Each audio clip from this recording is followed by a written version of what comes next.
Corsica sits here, a short distance from the Italian coast. Throughout the medieval and early modern periods, its people spoke Corsican and Italian. It was economically, culturally and politically tied to the Italian peninsula for most of its existence, and yet, today, it's a part of France. Which raises the question, why? Why is Corsica French and not Italian? So, throughout the medieval period, Corsica swapped hands a few times. From Pisa to Genoa to Aragon to France to Milan to Obank briefly to France again, and finally back to Genoa. And across these years, the people of Corsica had revolted numerous times, and retaking the islands often proved costly for its overlords. And in that same spirit came the year 1729, when a heavy tax burden led the people of Corsica to revolt against their Genoese rulers. It briefly became a kingdom before declaring the creation of a republic. Previously, revolts in Corsica were nasty but ultimately doomed affairs. However, this time the revolt lasted for decades. Because now the Corsicans were being supported by others. And by others, I mean the British. This wasn't out of some kind-hearted wish to see the Corsicans prosper, that would be silly.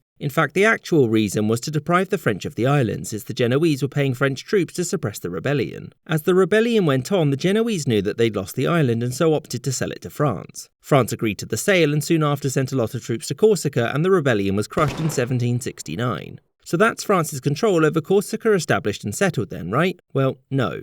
When the French Revolutionary Wars broke out, Corsica rebelled again and soon threw in their lot with the British as a sort of shared kind of sovereign British colony. The French retook the island after a couple of years and they were in possession of it when Napoleon was defeated and exiled. He briefly came back, was defeated again, and as a part of the Congress of Vienna, Europe's major powers decided to take France's recent gains from her. Yet Corsica remained a part of France, and this was mostly due to France buying it prior to the French Revolution. Since the goal of the Congress was to mostly reset Europe to before the French Revolution, not to simply humiliate France, which upset the Corsicans since all that British support didn't go very far. As such, Corsica would remain a part of France for the foreseeable future, but its inclusion wasn't guaranteed. You see, up until the mid-19th century, Italian was the most spoken language on the island. And so to many in what would soon become Italy, Corsica was one of their own. One man with such an opinion was Giuseppe Garibaldi, who, after the conquest of Rome by Italy in 1870, called for the immediate invasion of Corsica, to which the Italian king said no because he didn't feel like picking a fight with France. When World War I kicked off, there were some discussions by the Central Powers that if Italy were to join their side, Corsica, as well as some other territories, would be handed to them if they won. Of course, Italy sided with the Entente, but the idea of Corsica rightfully belonging to Italy would persist until Benito Mussolini came to power.